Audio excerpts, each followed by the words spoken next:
Welcome to another video from tuitionprep.com, and today's video is all about area and perimeter.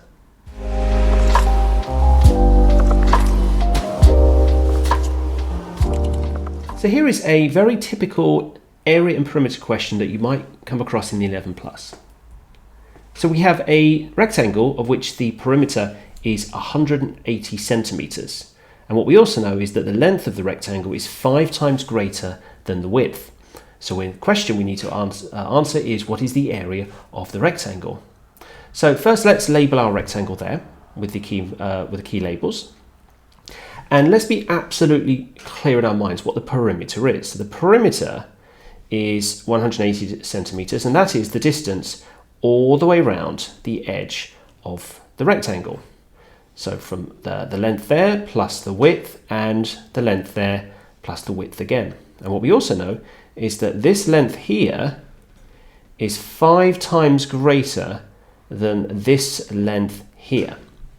So using that key information, we should be able to calculate the individual lengths and the individual widths and then calculate the area. Now what I've done here is I've coloured in red and yellow various parts of the rectangle there. The reason I've done that is because the one width and one length is the same value as one width and one length. So we could say that I've split the perimeter into half. So the red section is identical to the yellow section. They're just opposites and they're different colours. So therefore, what I can say is that the length and the width in red would come to half of the perimeter, which was 100. We started with 180 centimetres. Half of 180 is 90. So the red width here and this one here would say is 90. And of course, this would also be 90, so because 90 plus 90 is 180. So all of a sudden, we've now just used a bit of sort of common sense logic to do with perimeter.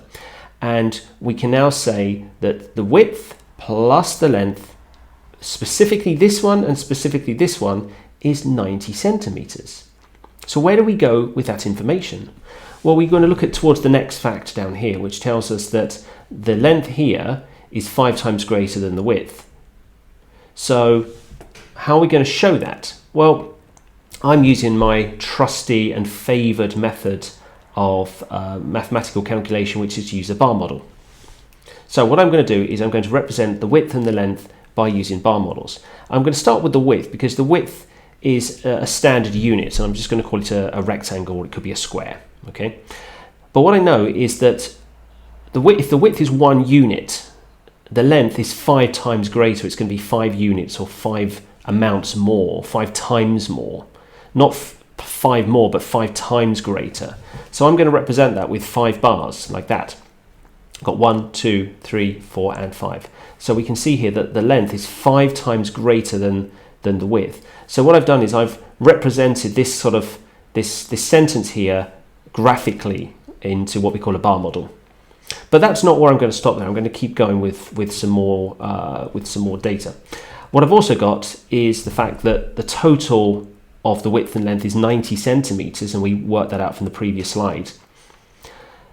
So what we've got to do now is work out how we can distribute that 90 centimeters across all of these bars. And what I'm going to do is I'll do it right, or do it here. And we're going to do a quick bus stop method for 90 divided by 6. But so why is it 6? Because we've got 1, 2, 3, 4, 5, 6 bars.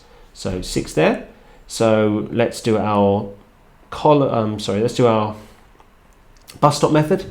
So 9 divided by 6. So how many, if I had 9 objects and I wanted to split them into 6 different groups, they'd get 1 each, and the remainder would be 3. So I'll put a little 3 in there. We now have 30. What's happened actually is, if we want to be very technical, we've had a remainder of 3 tens, but those 3 tens are actually 30 ones or 30 units. So that now becomes 30 ones or 30 units.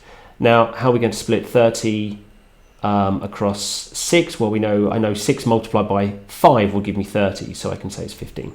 So 90 divided by 6, our 90 centimeters shared across 6 boxes is 15. So what I can do is I can say like that, and I can put 15 into every box like that. Okay, so where do we go from here? Well, what I need to do now is work out the total length, and I have, by adding up all of these 15s, I can see there's 1, 2, 3, 4, 5 of them. So 15 plus 15 is 30, plus 15 plus another 15 is 60, and plus a final 15 is 75. So there's my 75. My width is just 15. I can keep that as it is, and 75. Now, just to be sure I have done this correctly, if I added up all the bars, I should get back to 90. So 75, which is all of that, plus a 15, gives me 90.